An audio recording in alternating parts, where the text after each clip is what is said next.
सफलता के लिए दर्द सहना सीखो। पत्थर कैसे बना भगवान। एक बार एक मूर्तिकार अपनी छेनी और हथौड़े से एक पत्थर को भगवान की मूर्ति का आकार देने का प्रयास कर रहा था। जैसे ही वह छेनी पर अपना हथौड़ा चलाता, वह पत्थर चिल्लाने लगता और कहने लगता कि ये क्या कर रहे हो, मुझे इतना मार क्यों रहे हो, मुझे बहुत दुख हो रहा है, तकलीफ हो रही है, पीड़ा हो रही है, मुझे अपने हाल पर छोड़ दो और यहाँ से चले जाओ। मूर्तिकार ने उस पत्थर से कहा, मुझे बहुत अच्छे से पता है कि तुम्हें बहुत ज़्यादा दर्द हो रहा है, तकलीफ़ हो रही है और तुम बहुत ही ज़्यादा पीड़ा में हो। लेकिन यदि आज तुमने इस दर्द को नहीं सहा, इस तकलीफ़ को नहीं सहा, तो जीवन भर तुम यहीं इसी प्रकार से पड़े रहोगे। मुझे पता है कि तुम में आगे बढ़ने की अपार संभावना है। तुम एक बहुत अच्छे पत्थर हो, लेकिन यदि तुम इसी प्रकार से रोगे तो कभी भी आगे नहीं बढ़ पाओगे। इतना कहकर मूर्तिकार औजार उठाते ही कि पत्थर फिर से चिल्लाने लगा, गिड़गिड़ाने लगा, विनती करने लगा कि मुझे अपने हाल पर छोड़ दो। मुझे पता है कि जीवन के लिए कौन सी चीज़ सही है और कौन सी चीज़ गलत है। मुझे बहुत ज़्यादा दर्द हो रहा है। अब मैं इस तकलीफ़ को बहुत ज़्यादा नहीं सह सकता। मैं जिस हाल में हूँ, जो हाल में हूँ, उस हाल में मुझे छोड़कर तुम यहाँ से चले जाओ। उस मूर्तिकार फिर से उस पत्थर को समझाने की कोशिश करता है, अधीर मत बनो और अपने सब्र को बनाए रखो। थोड़ी देर और इस दर्द को सह लो। यदि इस दर्द को सह लिया तो मैं भगवान की मूर्ति के रूप में तुम्हारी स्थापना करवाऊंगा और फिर दूर दूर से लोग तुम्हारी पूजा करने आएंगे और पंडित और लोग तुम्हारी सेवा करेंगे। लेकिन उस पत्थर ने उस मूर्तिकार की एक भी बात नहीं मानी। वह चिल्लाता रहा और अपनी बात पर अड़ा रहा। मूर्तिकार ने उस पत्थर को समझाने की बहुत कोशिश की, लेकिन वो पत्थर नहीं माना। अब मूर्तिकार भी थक चुका था और वह उस पत्थर को छोड़कर आगे बढ़ गया और थोड़ी ही दूर जाकर देखा कि एक और बहुत ही अच्छा पत्थर पड़ा हुआ है। उसने छेनी और हथौड़ा उठाया और उस पत्थर को मूर्ति बनाने के लिए तैयार हो गया। उस मूर्तिकार ने छेनी और हथौड़े का बार उस दूसरे पत्थर पर जारी रखा। दूसरे पत्थर को भी दर्द हुआ, तकलीफ हुई, उससे भी हुई, लेकिन उस पत्थर ने बर्दाश्त कर लिया और देखते ही देखते थोड़ी समय के बाद उस पत्थर ने भगवान की मूर्ति का रूप ले लिया। थोड़े दिन के बाद उस पत्थर की एक मंदिर में स्थापना हो गई। धीरे धीरे करके लोग वहाँ पूजा पाठ करने आने लगे। लोगों की मन्नतें वहाँ से पूरी होने लगी और वह मंदिर बहुत ही ज़्यादा प्रसिद्ध हो गया। अब धीरे धीरे करके दूर दूर के गांव से लोग वहाँ पूजा पाठ करने आने लगे। फिर एक दिन और उस पत्थर को उसी मंदिर में लगाया गया और उसे एक कोने में रख दिया गया। अब लोग आते और उस पर नारियल फोड़ते। ये कोई और पत्थर नहीं बल्कि वही पत्थर था जिसने दर्द को नहीं सहा था। अब वो पत्थर मन ही मन बहुत ज़्यादा पछताता रहा, दुखी हो रहा था और अपने आप से कह रहा था कि काश मैंने उस दिन उस दर्द को, उस तकलीफ को सह लिया होता तो आज लोग मेरी भी पूजा करते।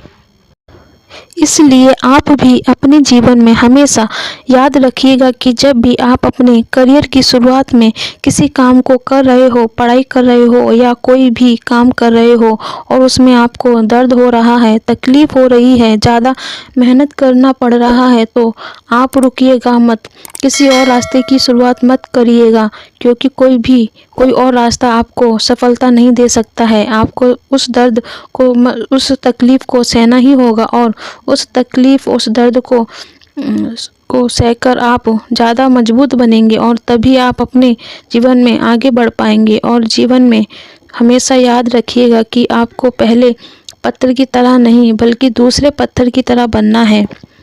यदि ये कहानी आपको पसंद आई हो और इससे कोई सीख मिली हो तो हम अपने दोस्तों और अन्य लोगों के साथ शेयर ज़रूर करिएगा।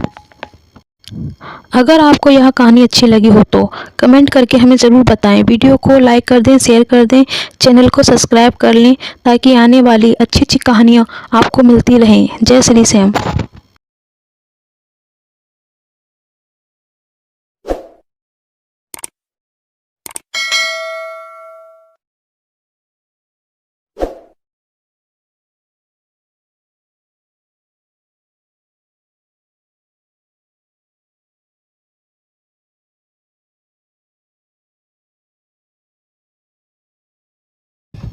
इंतज़ार मत करो, कुछ काम करो। एक बार एक गांव में एक साधु रहता था जो भगवान पर बहुत विश्वास रखता था। वह साधु पेड़ के नीचे बैठा था और भगवान को याद कर रहा था। तो अचानक वहां बाढ़ आ गई। चारों तरफ पानी ही पानी। सब लोग अपने आप को बचाने के लिए ऊपर पहाड़ की तरफ भागने लगे। एक आदमी ने देखा कि उस हालत में भी साधु जी भगवान की तपस्या कर रहे हैं। वह सोचा कि ये अपने आप को बचाने के लिए कहीं जा क्यों नहीं रहे हैं। तो उससे साधु ने बोला, अरे आप कहीं जा क्यों नहीं रहे हो, आप भी मेरे साथ ऊपर पहाड़ की तरफ चलो, नहीं तो डूब जाओगे। साधु बोले, अरे हमें क्या हो सकता है, भगवान की इतनी तपस्या करता हूँ, मुझे कुछ नहीं हो सकता, मुझे भगवान अपने आप ही बचाएगा। धीरे धीरे पानी साधु की कमर तक आ गया। तब लोग वहां से नाव लेकर निकलने लगे। तो उसमें से एक आदमी ने साधु से कहा, अरे पानी आपके कमर तक आ गया है, आप हमारे साथ चलो। तो साधु ने कहा कि नहीं नहीं, भगवान मुझे अपने आप ही बचाएगा। और वह नाव वाला भी वहां से चला गया। कुछ देर बाद पानी इतना बढ़ गया कि साधु के सर तक पहुंच गया और सब लोग को बचाने के लिए हेलीकॉप्टर निकलने लगे। एक हेलीकॉप्टर साधु के पास आया जो कि आखिरी हेलीकॉप्टर था। साधु के पास नीचे रस्सी फेंकी और बोला, इसे पकड़ो और ऊपर आ जाओ। नहीं नहीं, आप नहीं तो आप डूब जाओगे। यह आखिरी हेलीकॉप्टर है और आपके पास दूसरा कोई रास्ता नहीं है बचने के लिए। साधु ने कहा, यह रस्सी वापस ऊपर खींच लो और आप चले जाओ। मुझे भगवान के ऊपर पूरा भरोसा है, वह मुझे बचा लेगा। पानी काफ़ी ऊपर आ गया, पेड़ डूब गया और साधु की भी डूबने से मृत्यु हो गई। मरने के बाद साधु भगवान के पास गया और बोला, हे भगवान, मैंने पूरी जिंदगी आपकी तपस्या की, सारा जीवन आपकी आराधना करने में लगा दिया, फिर भी इतने भरोसे के साथ आपका इंतज़ार किया कि तुम मुझे बचाने आओगे, लेकिन वहाँ मेरी डूबकर मृत्यु हो गई और तुम नहीं आए, ऐसा क्यों? भगवान बोले, मूर्ख इंसान, एक नहीं 3 बार आया था, वो तीनों बार मैं ही तो था। पहला पैदल, दूसरा नाव के द्वारा और तीसरा हेलीकॉप्टर के द्वारा, लेकिन तुमने मेरा एक भी अवसर पहचान नहीं पाया। पता नहीं किसका इंतजार कर रहा था। इस तरह से ज़िंदगी में हमें ऊपर वाला बहुत से मौके देता रहता है, लेकिन हम सब उस मौके को ठुकराकर पता नहीं किस चीज़ का इंतज़ार कर रहे होते हैं कि वो होगा तभी मैं करूँगा, और इस बात पर अड़े रहते हैं कि एक वक्त के बाद मौका हाथ से निकल जाता है और हम कुछ नहीं कर पाते हैं।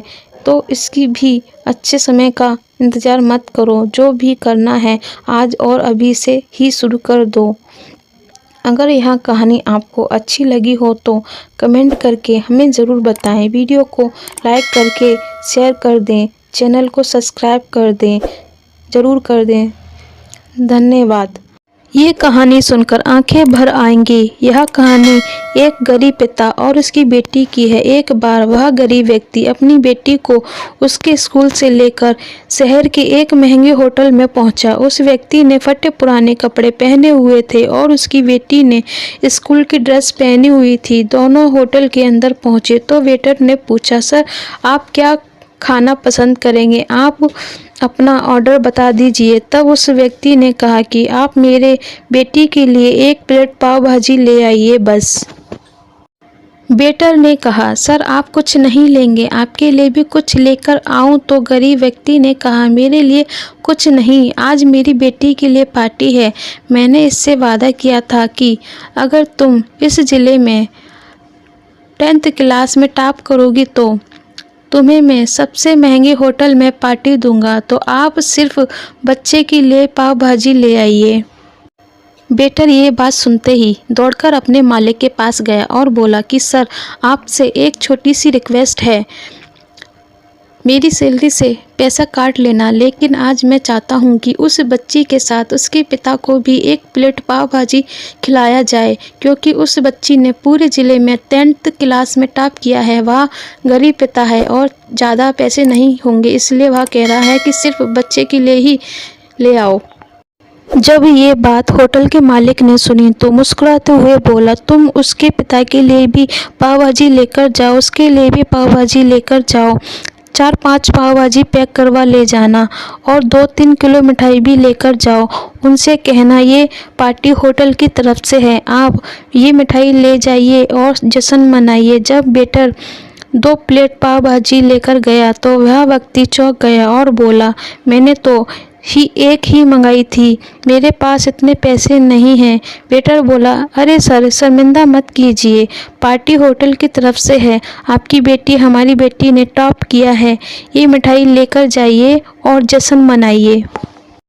पिता और बेटी खुश हो गए और चले गए। कई साल बीत गए।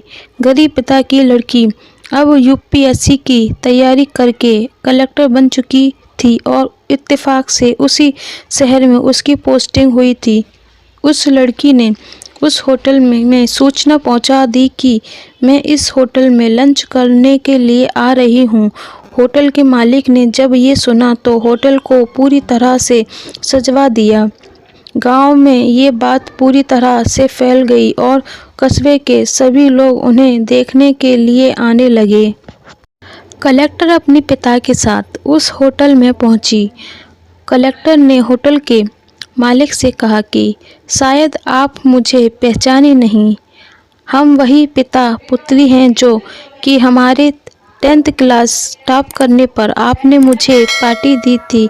हम वही पिता पुत्री हैं, आज फिर से आए हैं और आज पार्टी हम देंगे आपको, आपके सारे स्टाफ को और पूरे गांव को, क्योंकि आपने गरीबी का सम्मान किया। आपने उस दिन जो पार्टी दी थी, मुझे बताया कि मुझे कितनी और ऊंचाइयों तक पहुंचना है, कितनी और बड़ी मंजिलों को छूना है। आपने एक नई प्रेरणा दी थी और आज मैं उसी प्रेरणा का एहसान चुकाने के लिए आई हूँ। वो मैडम ये सब कहते जा रही थी और आंखों से आंसू बहते जा रहे थे। यह कहानी हमें सिखाती है कि कभी किसी भी गरीब का मजाक मत उड़ाना, हो सके तो उसकी मदद करना और मदद ना कर सको तो उसका मजाक मत उड़ाना, क्योंकि वो सब देख रहा है। बनना है तो कुछ उसकी नज़र में अच्छा बनिए, जहाँ भी रहिए कर दिखाइए कुछ ऐसा कि दुनिया करना चाहे आपके जैसा। अगर आपको ये कहानी अच्छी लगी हो तो कमेंट करके हमें ज़रूर बताएं। वीडियो को शेयर कर दें, लाइक कर दें, सब्सक्राइब कर लें, ताकि आने वाली अच्छी अच्छी कहानियाँ आपको मिलती रहें। जय श्री श्याम।